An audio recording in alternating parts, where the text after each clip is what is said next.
We are not born for anything. We are just born for the fact that two people slept together. Nibble upon a bit of my shit. Drop your ego. Quit. Bullshit can take you to the top, but will never keep you there. A passion drama is one drama that we should come out of as soon as we can. Passion is your present, pleasant perception. Whatever you can perceive at this point in time, you look at it and you are happy about it. That's what your passion is. So how do you sort of connect this with the purpose of existence? I don't think about purpose business. So talking about purpose business is a very fancy business. People like it. It looks like you're visionary. You're looking beyond. I seek feedback as fish seek water, right? And I think we have also restricted the language of genius. Those who are good with me in maths now work for me. So I guess they were not that genius. Very passionately looking at a prospect where the real states of this country starts investing in the startup ecosystem. So I think one of the things that entrepreneurs need to learn is the art of curating stories. Let these motivational speakers do their drama on social media. Let them do it. You quit. You're in the wrong track and now your perceptions are telling you, drop your ego. Quit. You're wearing a Roman watch, a Roman dial watch. Check your watch. If you know how to write 4, it's IV, right? It's never going to be IV. It's going to be 4 straight lines. In Roman watch, they don't write IV. They write 4 straight lines. Now, someone who's wearing the watch for 10 years would have not noticed it. I bet you for that. I've tried it with multiple audiences. They don't watch it. Why? Because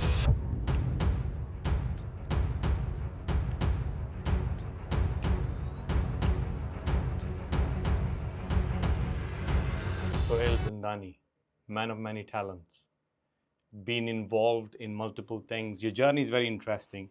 Currently, you're wearing, I believe, 3 hats. You're the CEO of Learning Minds, Ashtree Tech, and Ruckus Experience. So, who is Sohail Zindani anyway? I think these 3 are simply the things where I try to invest my time in. But who is Sohail Zindani? Sohail Zindani is someone who likes thinking in a way that may not be convenient for a lot of people, but just keeps me entertained. And that's who I am. And if we were to go at the beginning, the first principle that we usually try to promote with our work. So your first principle or your ground, your bedrock, where did it all start from? Oh, so you want me to go into the story or lessons? Whatever is coming to mind. Yeah. So in this part, I think I would rather go to the story first and then come to the learnings. 2005, I realized that I was good for almost nothing. There were places where I realized I can't work as an employee because my brain has no capability whatsoever to process information and to follow instructions. And uh, that is a very bad combination to have if you intend to work somewhere. So the earliest lesson that I had or clarity that I had was that whatever I'll do it of my own. And that's where it all started. So I, instead of destroying someone else's business, tried to experiment with my own. And that's where Learning Minds happened. I realized that speaking was something that was not draining me, and I was not fearful about. So I think that was a convenient choice that came to my way. And then things started happening around it, and here I am. Having said that, I think in this journey now of 19 years, next year I'll be in my 20th year. Um, what I realized was that the first 13, 14 years I literally wasted on thinking that I was born to be a trainer. So that was the most stupid thing I've lived with.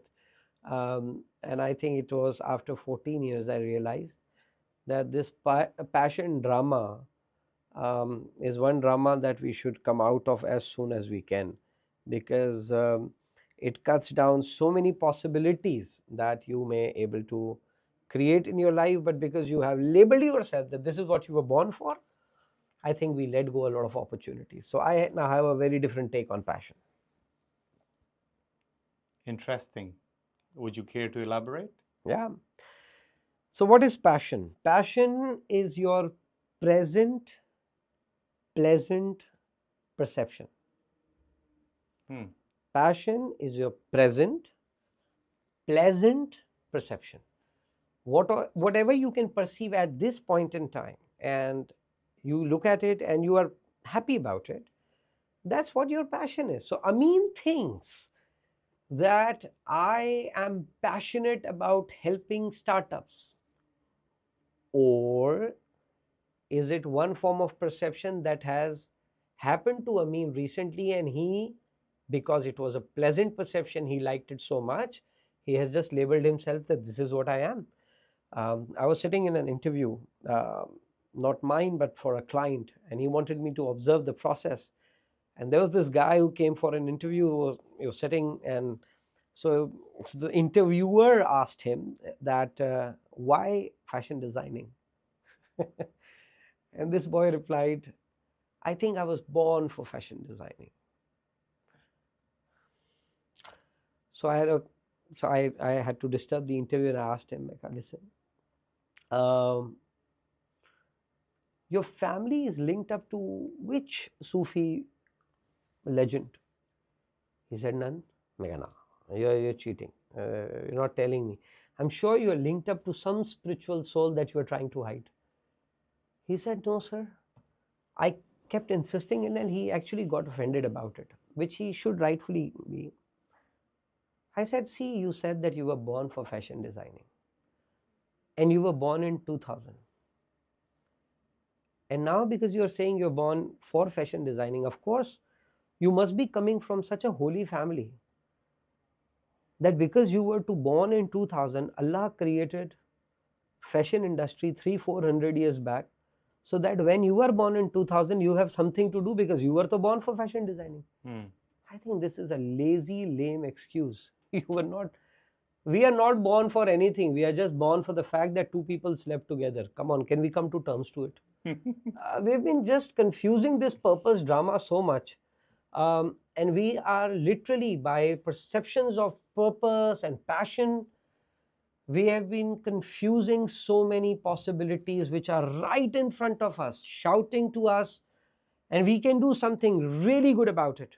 But we keep wasting it out of the lazy, lame, and pleasant excuse of passion. Powerful view. So, how do you sort of connect this with the purpose of existence? I don't think about purpose business.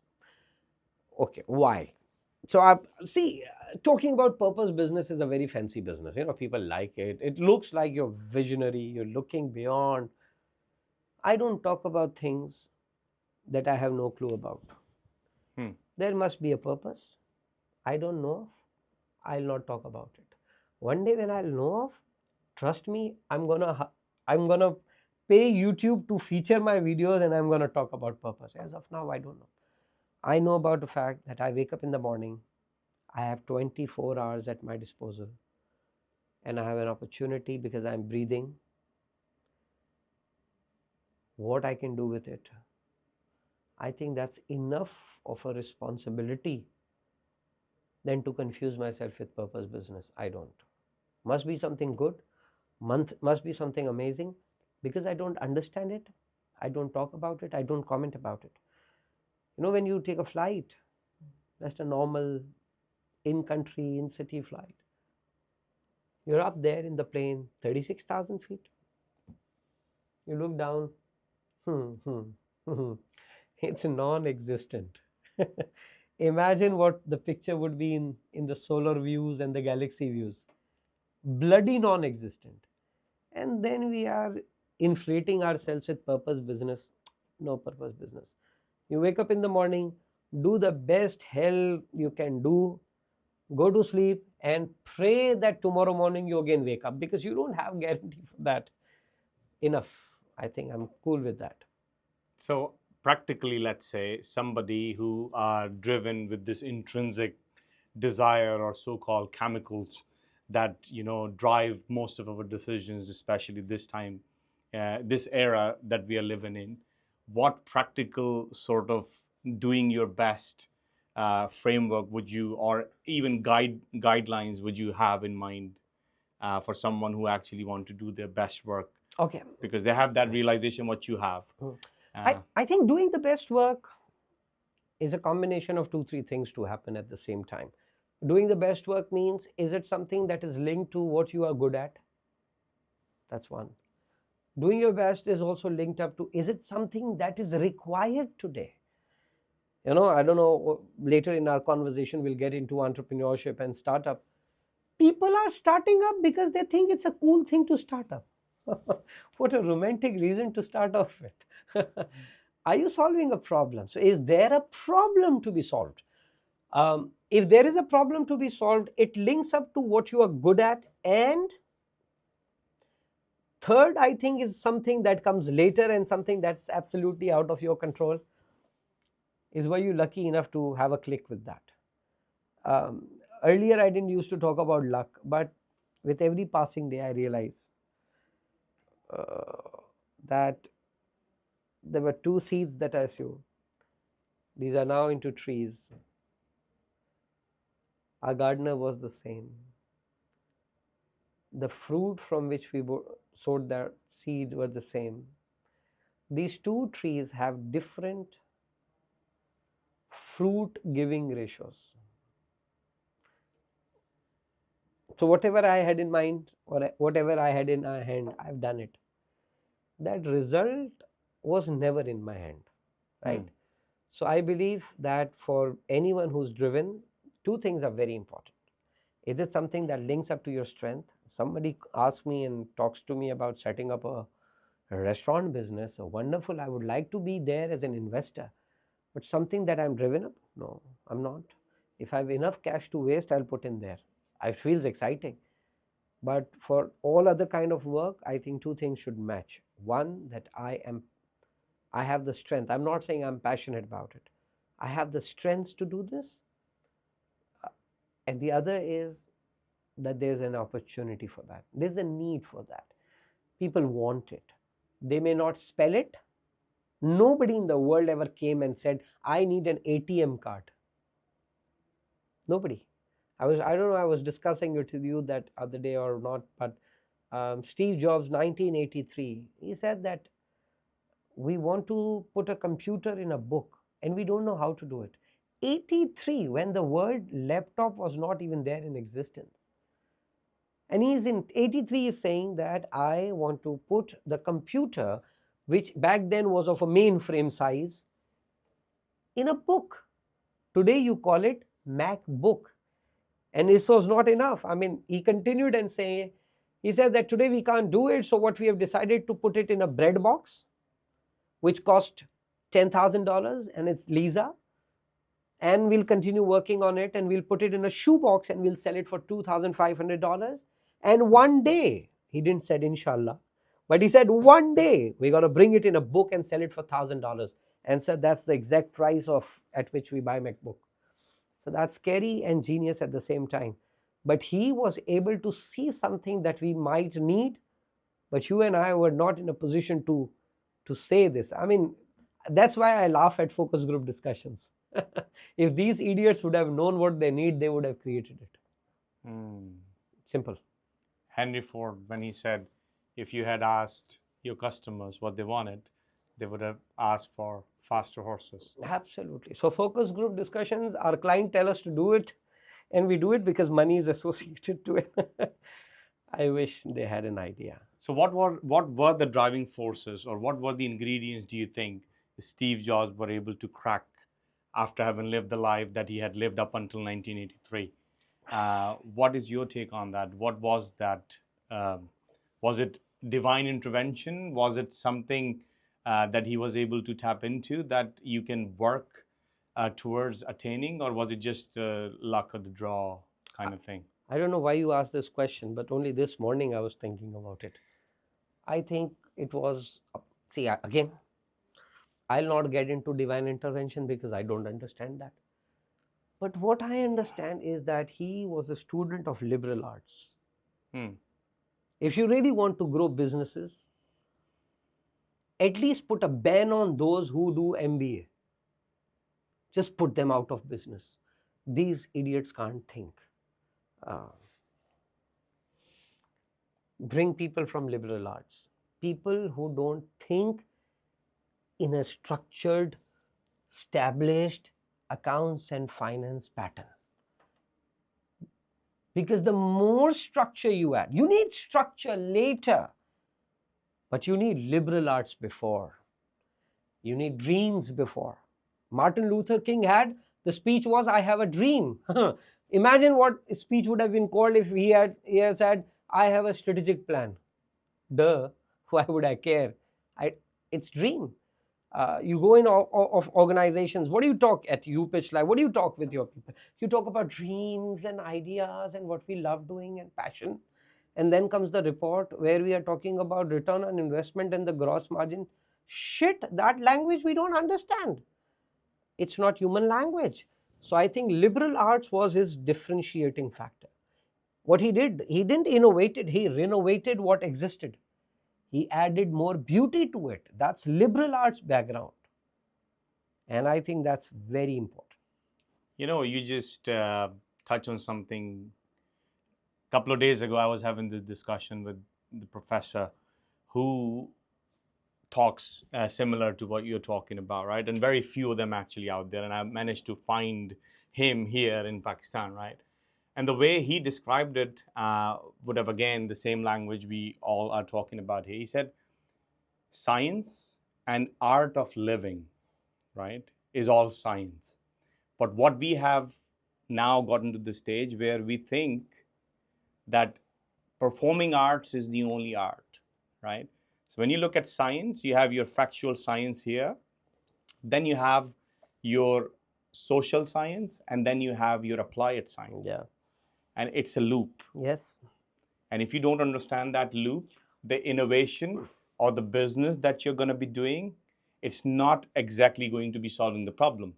Because if you are going in and out of that loop, you're creating something that people really need. I think this is brilliant, and I completely agree to this. And let me tell you, so people who are listening us right now, I would invite you to take out your mobile phones, go on your search engine, whatever it is, and just write down genius and search genius, and then go in images tab. And you'll be surprised to see who comes there. It's going to be Albert Einstein. That's the problem. So when we think of a genius, we think of Albert Einstein. Somehow the Google search algorithm supports this. You see Albert Einstein. And what it does, it tells, listen, if you have sorted hair, and Sohail, if you have no hair, forget about being a genius. Because genius is someone who's totally disturbed, is working on physics. Only then you qualify to be a genius. Nusrat Fateh Ali Khan was perhaps the most genius person living in that era. But we don't want to call him genius. We would at best call him a good musician or a good singer. Genius. Genius. That's genius. And I think we have also restricted the language of genius. Class, who's the smartest kid in the class? Someone who's good with maths. Those who are good with me in maths now work for me.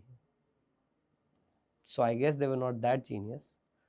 So I think the way we have defined words, we have restricted our perceptions.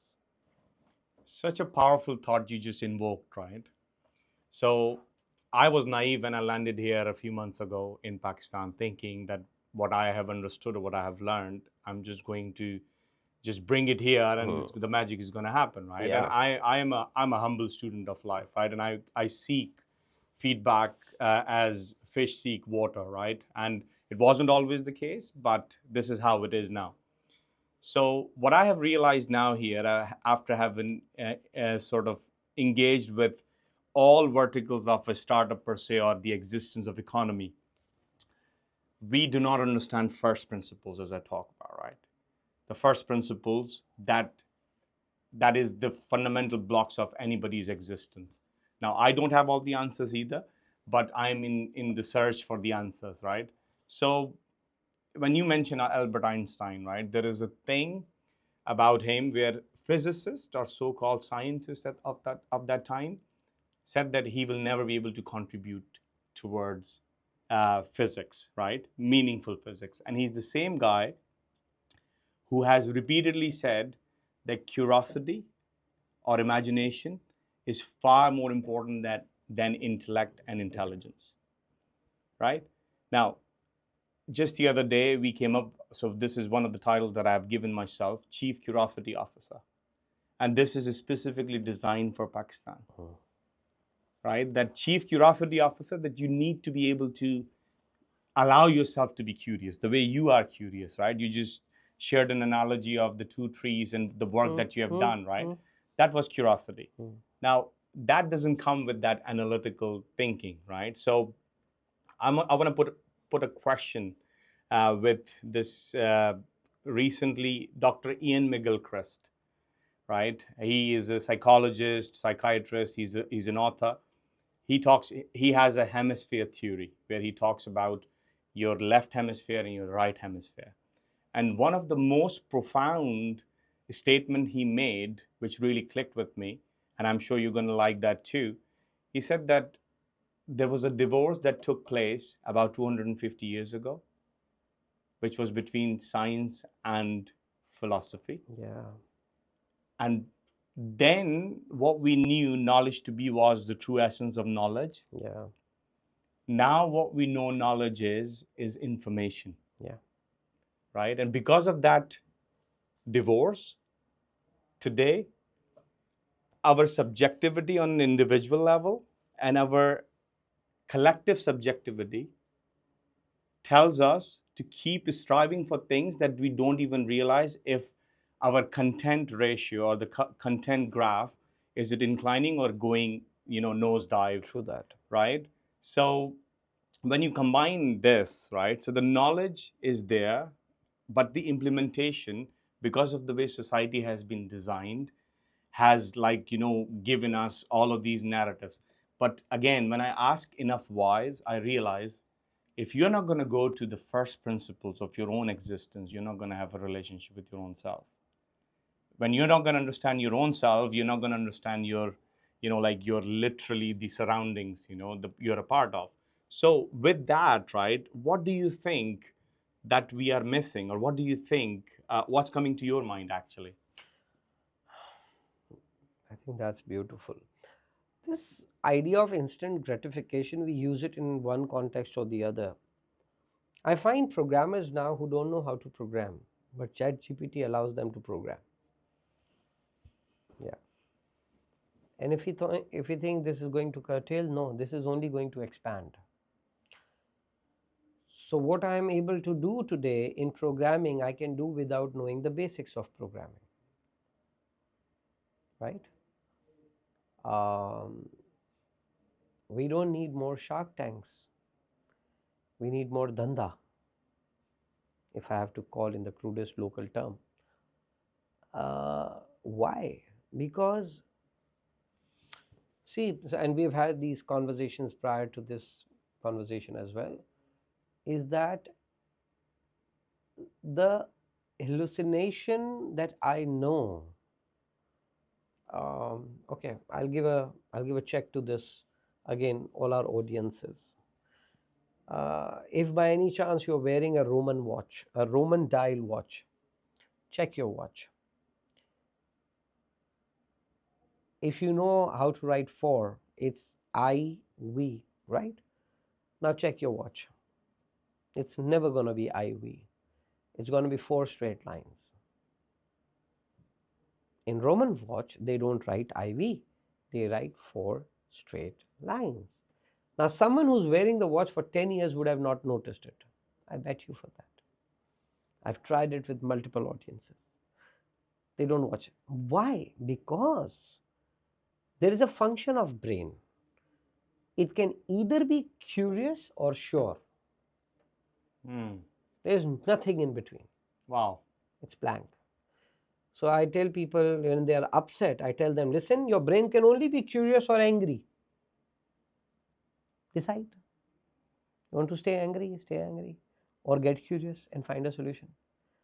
So we have overrated brain, I think. It has its massive limitations, massive. Blind We- spots. Massive, massive.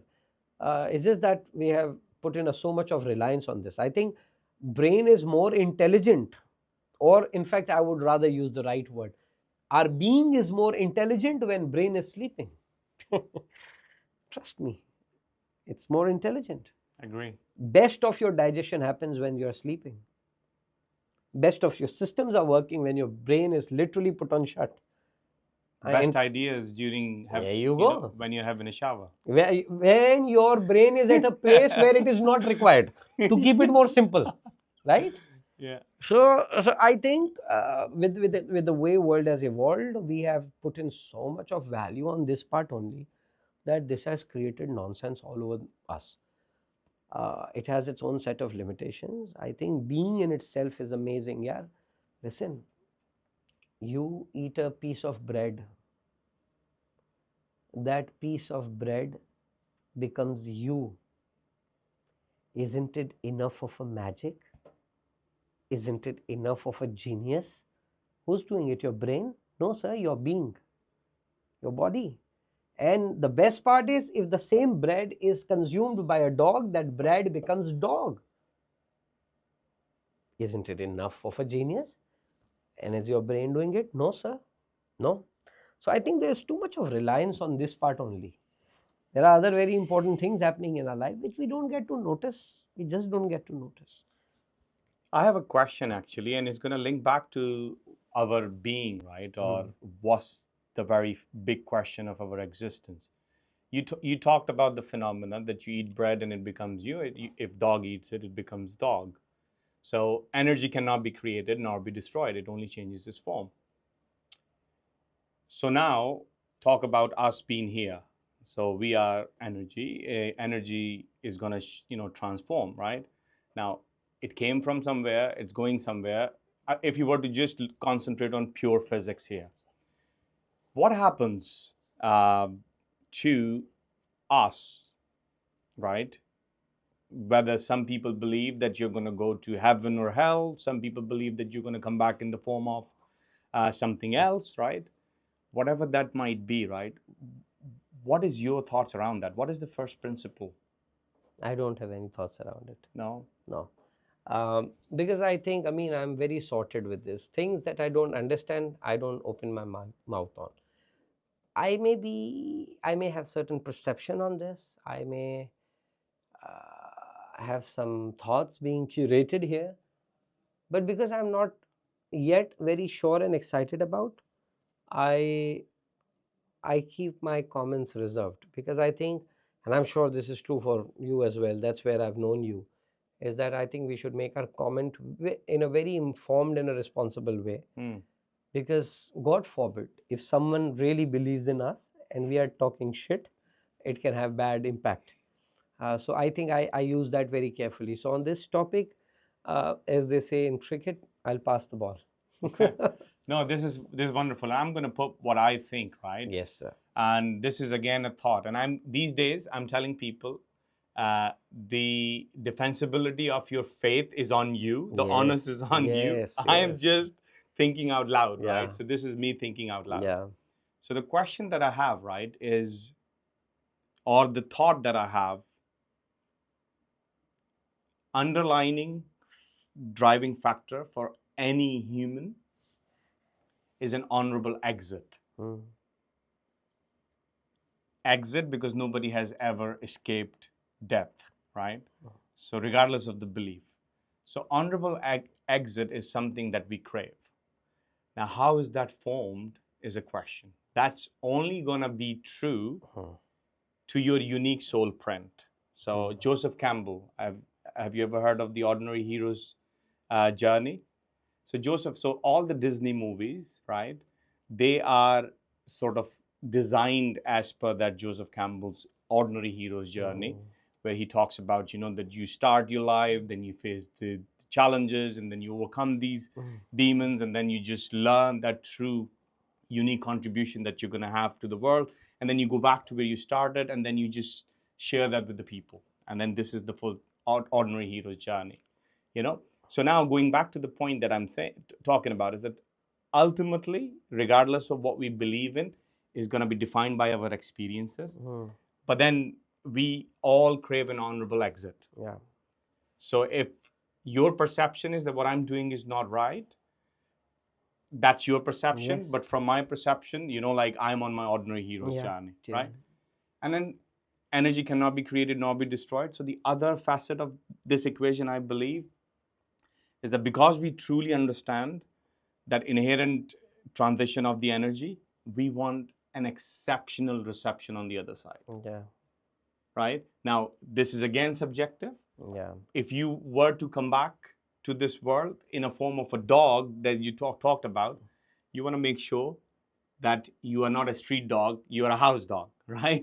So the reception has to be phenomenal if you are coming back. Or I like independence and I would prefer street dog being in Turkey.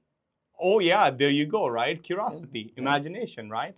So what do you think around that? Do you think it could be one of the theories of our first principles? Is it the right direction as a chief learning officer? And this is something that I think we discussed the last time at Learning Minds. You do, right? Hmm. So if I were to be your student, or if I were to be your uh, yeah. Yeah. As I said, I would, if you would have asked me this question, which you did, I would say no comment, because I don't have a definitive structure around it, and I can think along with you, Yes, please. uh, and by no means I'm making an opinion or what. I'm just saying I will think along with you. Um, I don't believe in coming back. I certainly believe in honorable exit, but then who decides that the exit was honorable is another question. Hmm. On which criteria do you decide? Uh, because for me, exit is two things.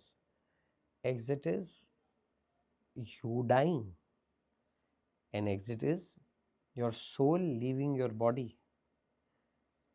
These are two different realities. You dying is a worldly happening. Your soul leaving your body is a different league of happening. And who knows of that process? How does that happen? What is honor there?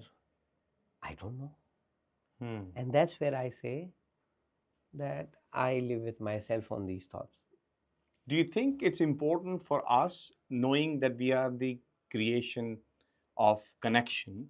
Yeah, That's what we. of course Do we you are. think we should have a curated sort of like a mastermind, or a space where we are able to think out loud rather just sticking to our Yes, isolated thoughts? yes, but I think for that we are not nurtured. Hmm. We're just not nurtured for that. In school, we have right answers and wrong answers. Hmm. Till the time we don't have opinions in school, you create a society which needs a right answer and a wrong answer. How many times you sit down in a podcast with someone and you ask us question, and the person would tell you, listen, I have no opinion about it, I have no comment about it, because it needs intellectual honesty to say that. i'm a I'm someone who sells words. I could have curated any answer. I can't. And I think the ethos for such dialogue, it does not happens now. It is non-existent. So if Amin has to do something like this and he wants to create it today, forget it. If Amin tells me, listen Swell, this is my plan to create in 2090, I'm on. Because it is going to be a journey of coming out of right and wrong. Sir, there's no one working on that journey. So I don't see it going. And social media amplifies it. The algorithm amplifies it. The algorithm keeps showing me what I believe, and so what I believe gets further strengthened. We're not coming out of it. At least in the near foreseeable future, I don't see we coming out of it. And not that I don't like being optimist. I know that a baby comes out of the belly after 9 months, but for that, after 8 months, something should happen to the stomach.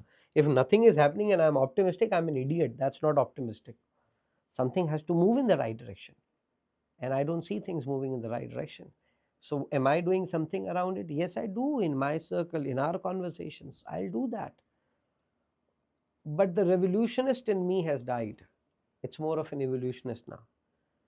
So I make sure. So I went to my daughter's school, and the teacher said, "Oh, Dia is a wonderful girl, and da da da da da, but she's struggling with maths." That was a bad news, not for me, of course. For me, it was a good news. It certifies that she is my daughter. But on the other side is my wife, who is a math genius. And so I had to come to my daughter's rescue, and I asked the teacher, "Listen, teacher, is she helpful?" She said, "Yes." Does she share her lunchbox with other friends of her? She said, "Yes." Is she respectful with her colleagues? She said, "Yes." I said, "Fantastic. Those were the things I had to teach. You teach maths. I'm out of it." Huh? So I think I am investing in it, but I don't take any ownership of it. No, no, no. I don't care about it. I'm being very blunt. For me, what's important is that my daughter, my son, I keep them curious. I don't confuse them with right and wrong. I value their perceptions. I understand that they have a different point of view. I live with an empathy with them, and I try to do the same with my friends, and I try to do it with literally everyone I meet. That's it. That's it. If the world is not shaping with me, no problem. Trust me, I'm very clear with this fact. Nobody is going to ask me up there. I believe we should do what we can do with what we have. That's it. I don't think in revolutions. You touched on two cognitive biases, right? So confirmation bias, and then the other one is Dunning-Kruger. So confirmation bias is something we already believe in, and we just want one or two facts which are hidden, needle in a haystack, Yeah.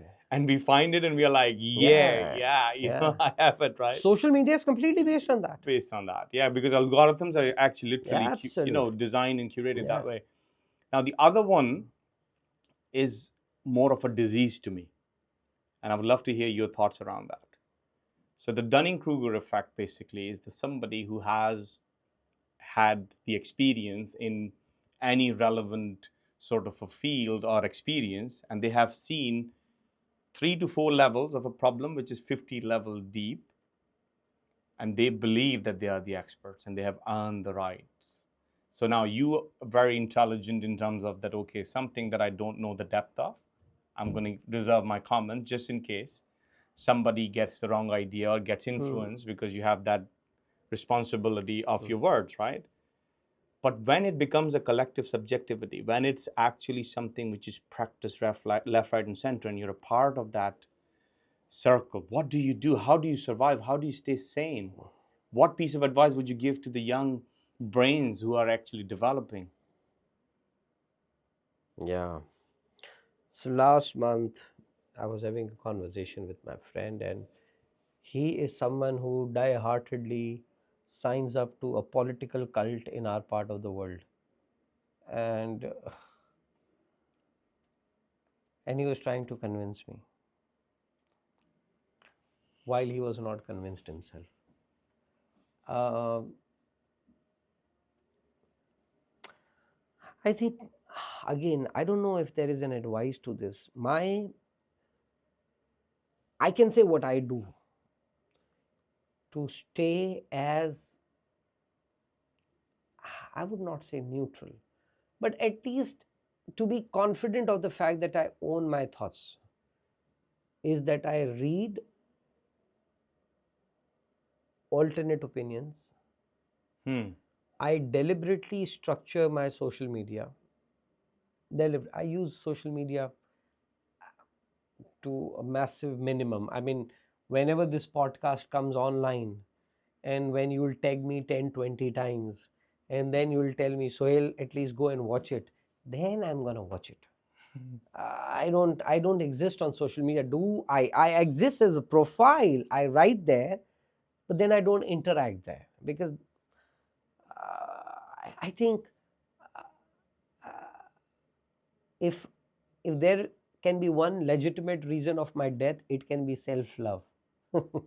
I would die in my own Love. But whenever I need a intelligent company, I'm alone. Reflect, go wrong, think stupid, experiment. These are virtues which are not taught anymore. They're just not taught. We don't read. Uh, we like YouTube videos. Why? Why are podcasts more in than books? Because we need convenient access, easy access, and which is good. I mean the kind of value these podcasts have added globally.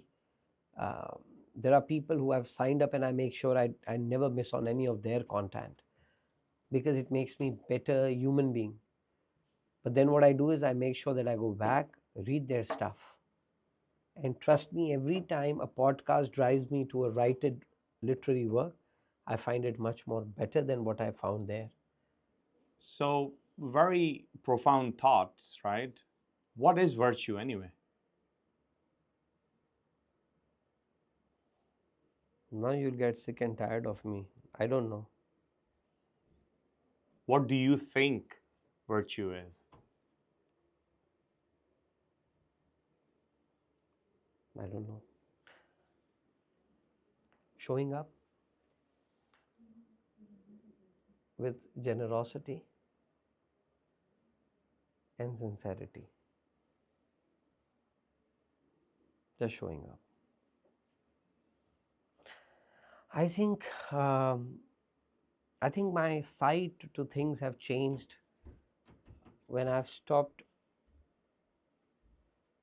thinking of results. That is concentrating purely on what am I doing. We are too taken. Imagine the quality of podcast if you think, how am I going to increase the viewership? You'll not produce things you're proud of. You'll produce things which sells. And these can be two different things, completely different things. So, what I believe is that in terms of virtues or whatever, showing up with generosity, and that's it. There's no step two to that. And that makes life easy and better, at least for my standards. I love it. I actually love it because just yesterday we were talking about. So, there is something that I do on a weekly basis. I've been doing it for 101 weeks now. And prior to that, what I was doing is I was absorbing a lot of things that were happening in the startup landscape, innovation landscape, geopolitically, geo-economically, things were happening. So a lot of my close friends, they were like, you know what, you do all of that. Why don't you share it with us, right? I was like, okay. And then as I was thinking, right, I started to curate everything that I was, absorbing, and then a short sort of a summary. So I started that, right? About 52 editions, 52 publishings of that. One of the guys who were big coach and like likes and how to transform your LinkedIn and all of that good stuff. So we would be similar in that kind of thought. He said, "Bro, you're doing it for 52 weeks and only 6, 7 reactions you get, right?" And I was like, "Yeah, what does that matter?" I know certain people who have actually formed amazing relationships with me because of that, because they would never react to that, but they are finding it so useful. Yeah, I said, is that not a good enough, reason for me to do what I'm doing? Even I was in Saudi Arabia, right? And I met this guy who's, like have done phenomenally well in his life from the worldly standards. And I said, hey, I messaged you on LinkedIn and, like, I'm sure you're busy and your inbox is flooded. And he said, oh, I mean, Morning Trust, right? And that's something that what I do. Now, there was no branding. Even my banner was butchered. Now, I don't believe in doing a mediocre sort of a work, but what happened is that LinkedIn had transformed this algorithm. So the first banner that I had designed was of the right width, and then eventually it just changed, which I never really paid attention to. But when looking back, it was there. My point that I'm trying to create, right, is that oftentimes we need all of these external validations because we haven't really worked on the craft, Yeah, true that. right? And when you haven't worked on the craft, you're going to be looking for those validations. That is directly I connected with Dunning-Kruger, that you're talking about something, right? And I'm going to request you to repeat that beautiful, interesting story, or like the analogy that you shared with the team just a couple of weeks ago. That now I'm going to bring our conversation to startups. So here is what I'm saying: you have Dunning-Kruger, you haven't worked on your craft, right? You're not solving really a problem, so you're not adding value, and then you don't have the intrinsic confidence. So you go out there, somehow you raise money, somehow you get all of those applauds, Mm. and then you have gotten to the top. But that is story, Perfect recipe of failure. right? So I would love for you to just, for the audience, that is story that you shared about the bird and a bull. Yeah. Okay. Okay. Yeah. I think that story has helped me put a lot of things in perspective. So there was this bird and a bull. They were friends, and bird was old enough not was not able to fly, and was all sorted, willing to die in next few days. But the bull, out of his love for the bird, said that, listen, if you really need energy, I think you should nibble upon a bit of my shit. Uh, because bullshit has a lot of power in it. Entire humanity is feeding on it anyways. So you should also have some bites of it. The bird was of course disgusted and avoided it, but then bird didn't had much to lose, so she nibbled on it, and she got some extraordinary energy, and her wings also started supporting her. So she thought this must be something miracle. And so she had a 1 week augmentin course of the bullshit, twice a day, after breakfast and before sleeping. And in a week's time, this bird had enough energy to fly on the top of the tree, sit there, and sing. And while the bird was singing, there was a hunter who spotted the bird, shot the bird, and took it away. Moral of the story: bullshit can take you to the top, but will never keep you there. And the other one is, when you're full of bullshit, at least keep your mouth shut, right? But I think this applies so much to startup world today. Uh, People are telling about courage who never started until venture capitalist money showed up. At least you don't talk about courage, bhai sahab. You talk about something else. Courage is a different monster altogether, right? So I think, yeah.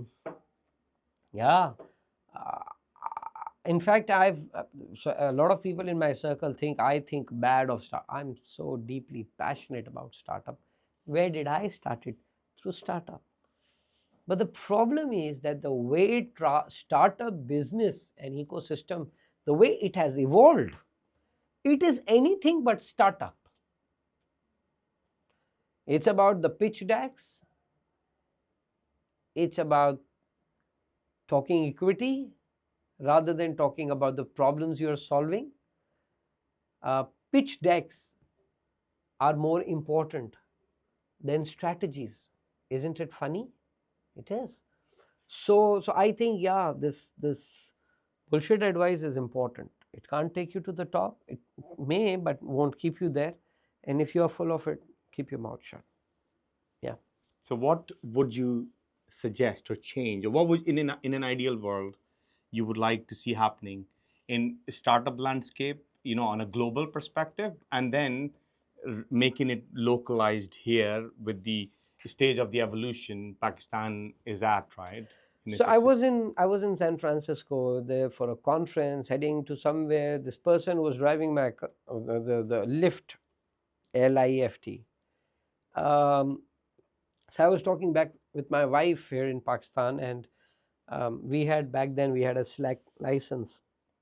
So I was talking to my wife about Slack, and I was doing that in Urdu. And when I concluded my call, that the person who was driving, he said, "You use Slack?" I was like, "Okay." And I was about to ask him, "Do you know Slack?" Because in our part of the world, our taxi driver has no clue about what Slack is. Hmm. So I looked at him and I said, "Oh, you also know about Slack?" He looked at me and said, "I work at Slack." And then there was a silence of 15 minutes. Why did I share this story? There's something to it. So when Kareem came to Pakistan, I'm just giving an example. And please validate it's not a brand promotion thing that we are doing. It is not. So when Kareem came to Pakistan, I still remember, back then we used to get people uh, who were the captains and who were driving while they also worked at a bank in the daytime. They were doing something here and there. We found professionals who were pursuing Kareem for extra money that improves their quality of life. 6 months down the road, 99% of the Kareem captains you'll find were the drivers. Drivers who were driving investors' cars. Hmm. The problem that the car that Kareem concept was trying to solve was already dead. The investors were again ruling the show. It was again driver working at 35,000 rupee or 25,000 rupee a month, and the world moves on and on and on. That's where it all goes wrong, right? So I think it's very important in startup to understand the local ecosystem. Let's not name them because now I think it's bad mouthing, but we came up with some more delivery people who want to deliver you grocery and 30% off if you order after 12 in the night. What a romantic time to order. But these people don't understand that my mother loves going to Delhi colony to do her groceries because that's the only time of a day when she gets to get out. She doesn't care about this online ecosystem. She literally doesn't care. But if while she goes there and you make her life easy and better, I think that's being entrepreneur. But because Daraz was delivering, okay, we're gonna also deliver. The VC money got delivered. Is that ever gonna improve? Yes, I'm very hopeful because I think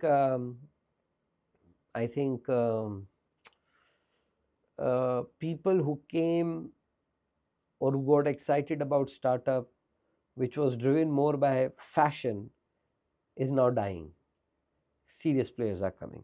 People are like you are coming who are providing mentoring and guidance to go from startup journey to scale up journey. I think we've talked about it. This country doesn't need startup, this needs scale up. There are a lot of businesses in this country who, if scale up, we will create more opportunity and more funding and more revenue in this country than by doing through startups. I can bet my money on that. So many IT companies, they're struggling with scale up. So yeah, I'm optimistic about it. So bringing it all back to your learning minds, AstroTech, and Ruckus experiences, what part are you going to be playing towards that salvation For these three things. with the work with these three things and the startup change or the very much needed transformation?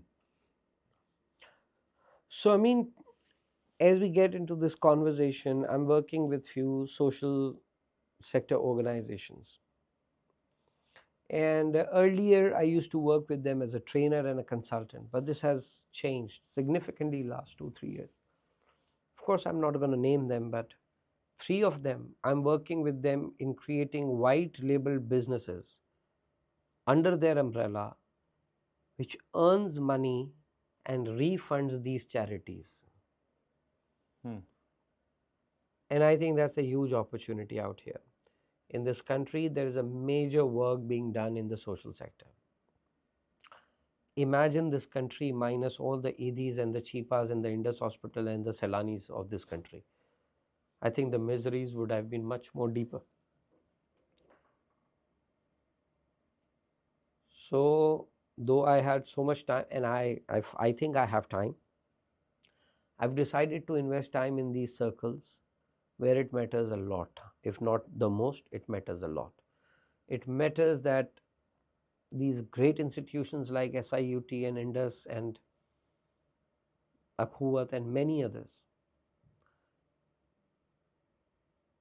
create ecosystems of startups and scale ups where their profitability serves back these businesses, Hmm. these social enterprises.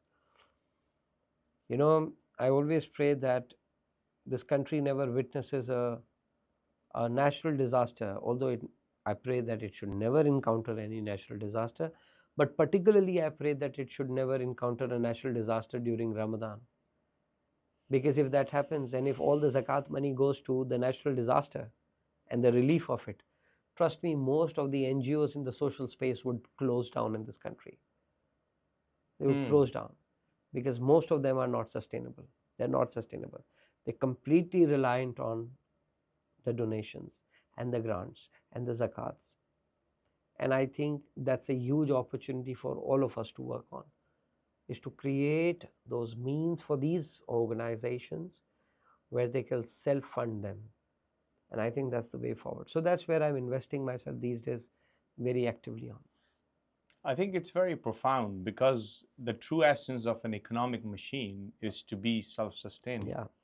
And going back to the example of the circle that we were talking about, that understanding the science and then social science and Yeah. applied science, it's noble, it's good, it's worthwhile living, or utilizing your time Yeah. that you're going to be doing. You see, the question that I have in mind, right, is again, currently we are not at that stage of the evolution as a country or as a nation. But when you talk about VC, venture capital, I always look at venture capital as R&D for the world, for humans, Yeah. right? Yeah. And very quickly, when you don't understand that, the dynamics change. And when you are doing an R&D, you are looking to improve. But when you have a plethora of things that needs improvement and is screaming out loud on your face, you do need that kind of approach, right? However, there is another thing that I do believe venture capital does, right? Is that is the only asset class, in my personal view, which gives you, you know, folds of return. So while there are 100 businesses which are going to have a steady growth, using the technology, which is again a miracle, being able to just even communicate with someone, or the technology, the jobs is created for Kareem or Lyft you mentioned, that can give you the boost. So if you were to look at the world as cousins, or the countries as cousins, and you have this little community, and then you are never able to give the world something new, you're not going to be that premium True that. cousin, True right? that.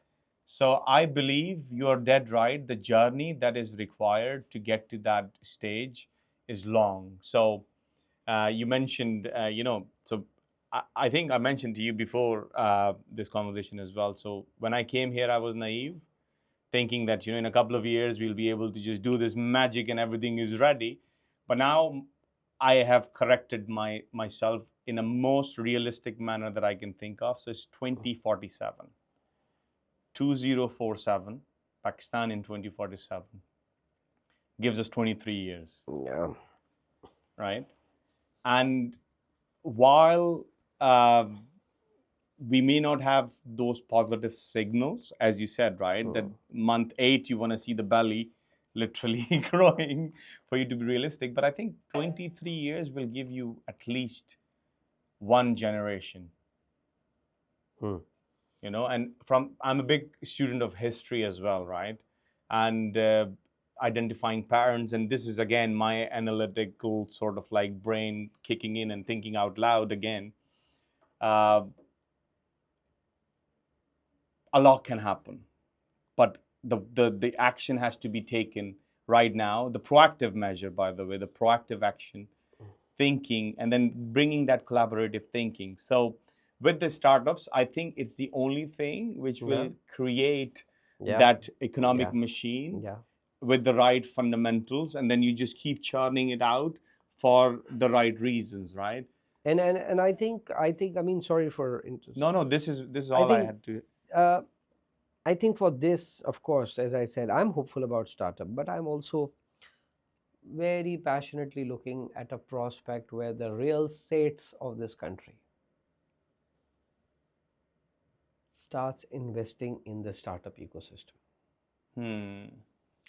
Until this doesn't happen, until we have foreign stakes who practically doesn't understand local dynamics, the struggle is going to be huge.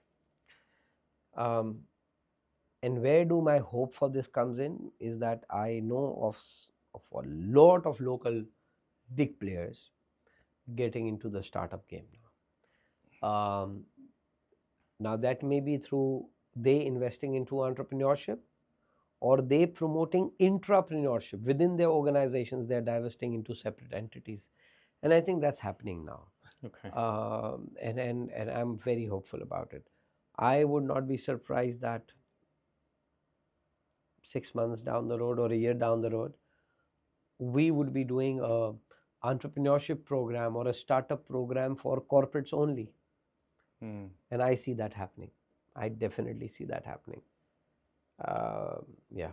Very practical. And I want to share one more thing with you here, and again we can elaborate on that further. But for even for the audience to food for thought, right?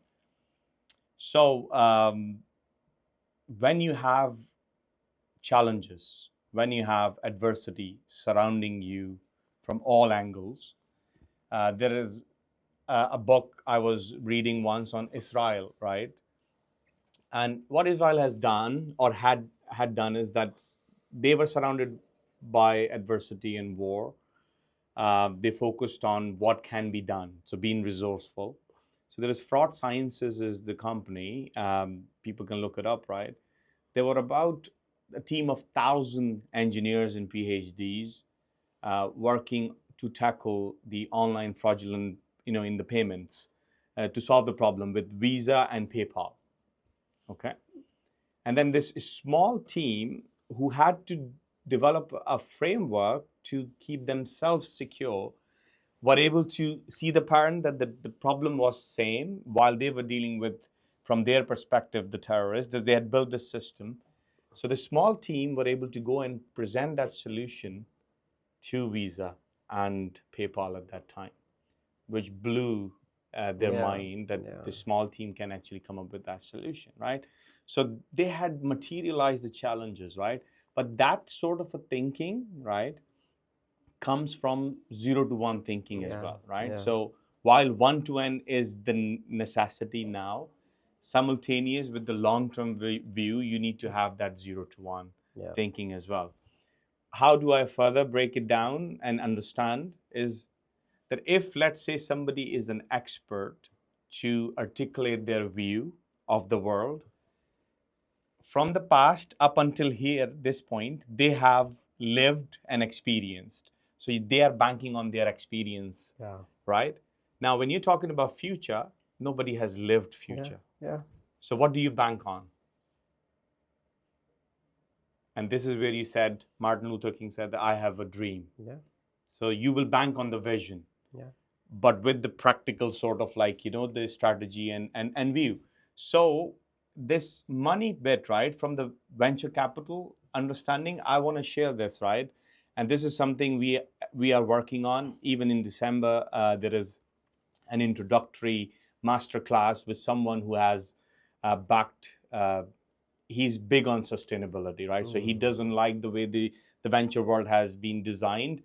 He has, as an angel investor, he has backed from seed to unicorn, not one, Wow. two companies. Okay, and we are going to be offering this sort of like a That's master wonderful. class. That's wonderful. Why? Because these the SAID or these business owners that you talk about, the local money, they want to have the visibility. Yeah. Venture capital doesn't give you the visibility Mhm. because you're a limited partner, and they will just go off and they just do this power law or 80-20 Yeah, rule yeah, yeah. to build the bank, right?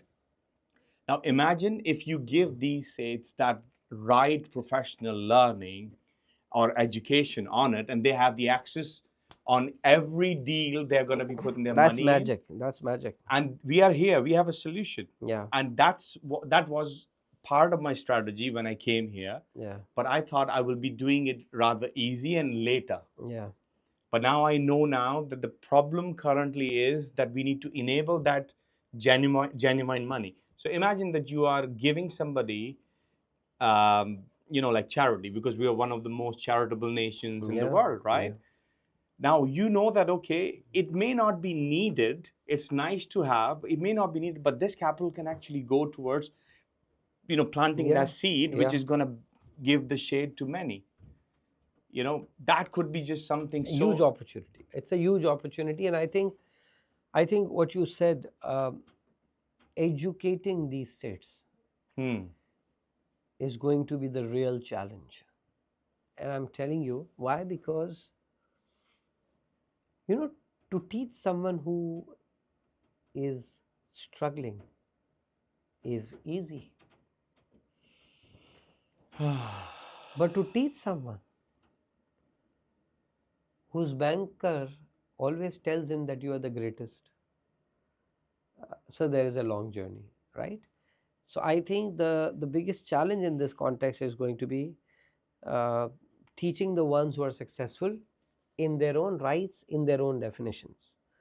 Um, and yeah, but I think that's the only way out, or at least what I can have in my perception, when you involve these players taking an educated path, informed path towards a startup ecosystem. If this two can marry,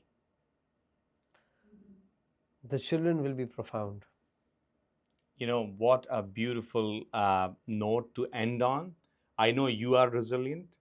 I can see that in your eyes every time I meet you. Because you obviously didn't get here from the applauses, but working on your substance. And I think I keep repeating this for Pakistan. I'm a champion failure, Hmm. and I talk about it like it's a badge to wear. And I have failed a lot more than I have succeeded.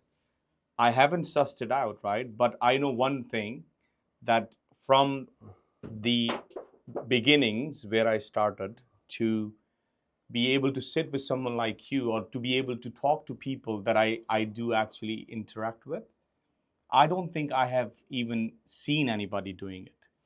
So that resilience part, Hmm. so educating this is the mission, Yeah, right?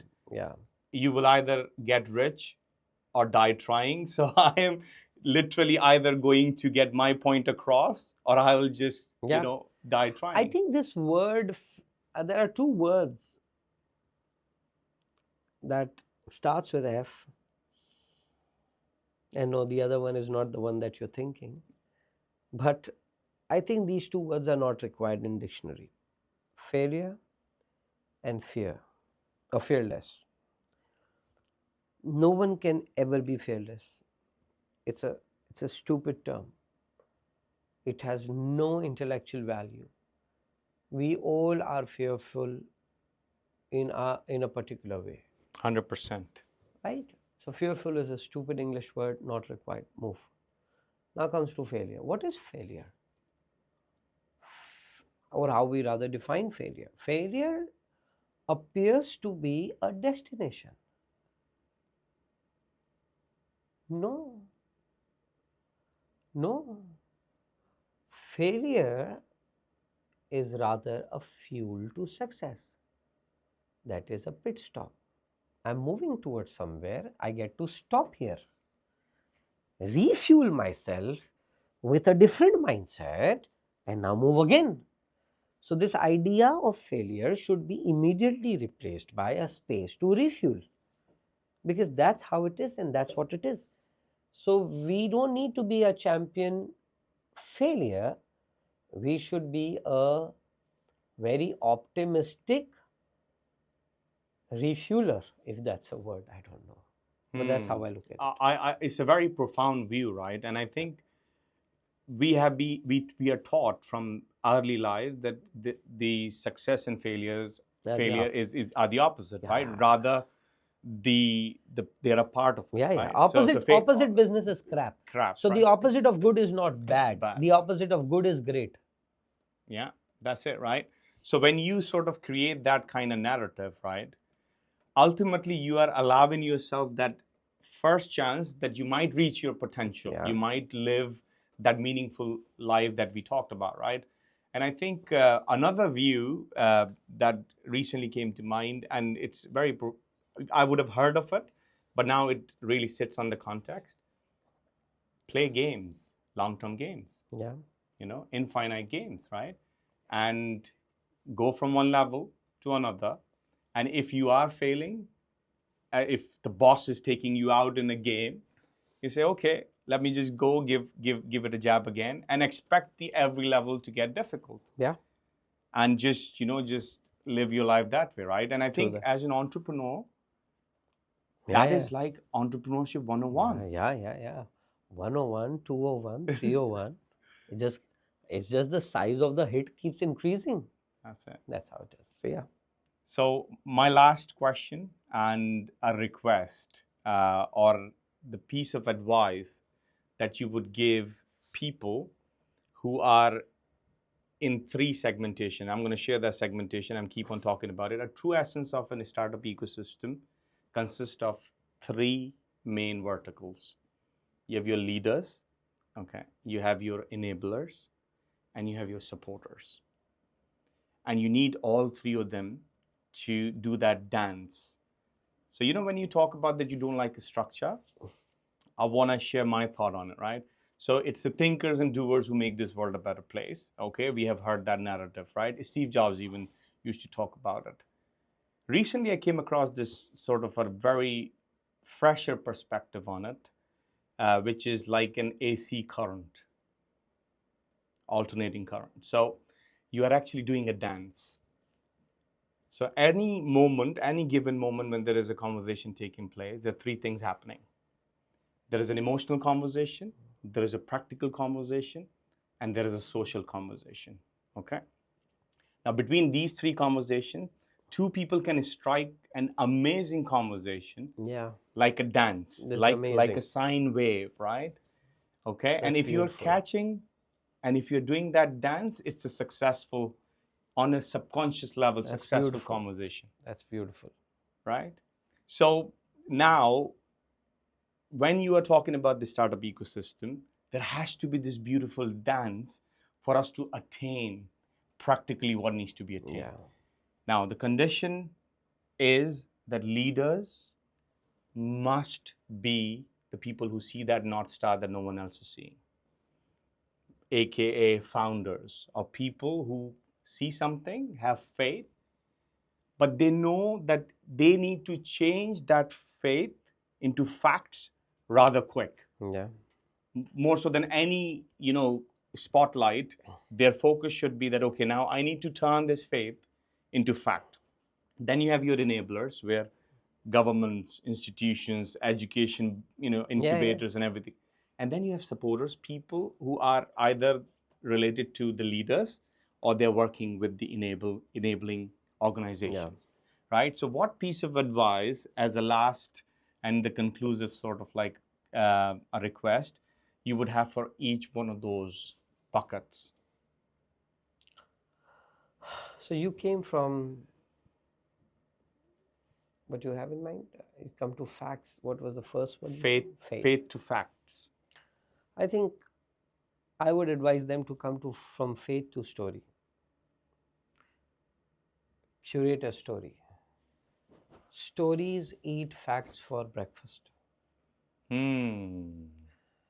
If your story sells,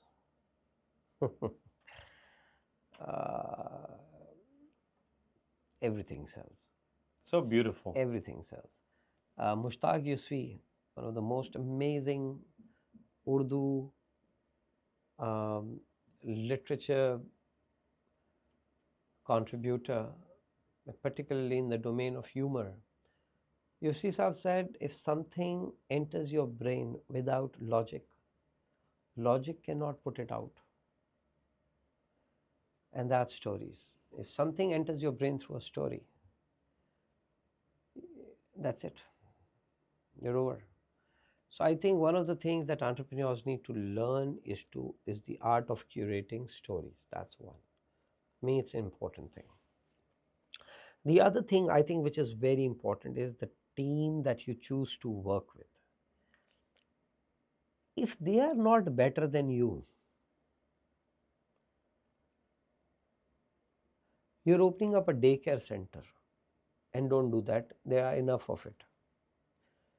They should be better than you. They should challenge you for the domain of work that you have hired them for. So as of now, I'm part of 4 investments. In all 4 investments, I'm 40%, the other person is 60%. And they think I'm stupid.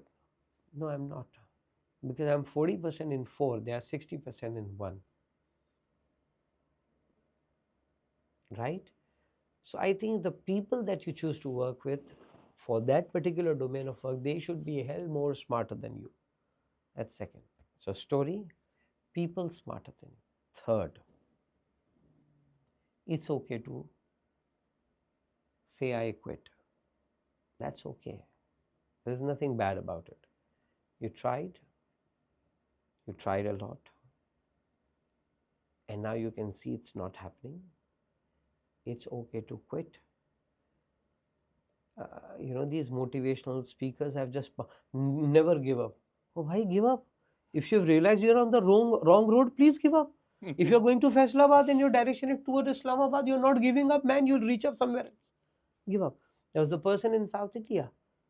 He was walking in this direction. I don't understand north, east, south, so forget me. He was walking in this direction. Met this person. He said, where is this mandir? Where is this temple? He said, this must be 27,000 miles away. He said, what, you're an idiot? Somebody told me it's here only. Well, yes, it's here only. If you turn around, it's 50 steps. But if you go this way, this is 27,000 miles. So don't go this way. Why turn around? It's okay to quit. Let these motivational speakers do their drama on social media. Let them do it. You quit. If you think you're in the wrong track and now your perceptions are telling you, drop your ego. Quit. It's good to quit. There's nothing bad about it. You said you're a champion failure. I'm a brilliant quitter. So yeah. Very, very, very profound and interesting conversation. Thank you, sir. Sohail bhai, you always add a lot of value. And I think you just helped me connect one of the dots. Perhaps there was a loose connection. When I was talking about this faith to facts, I think now I'm going to alter this thanks to you, because I do firmly believe on the other end, right, is that a fact will only tell, a story sells, right? And us human beings, we understand storytelling. We actually used to create, cave paintings to pass on the knowledge in shape of that storytelling before we ever start writing. Yeah. That was like 27,000 years ago, right? This is the earliest evidence that is found. And then we start writing about 5,500 years ago, right? Yeah. So the evidence of the writing. So very profound. Thank you. Beautiful. Thank you for having so me. much. Thank you, sir. Thank you so much. And inshallah, we'll do our part. Inshallah. Thank you. Thank you.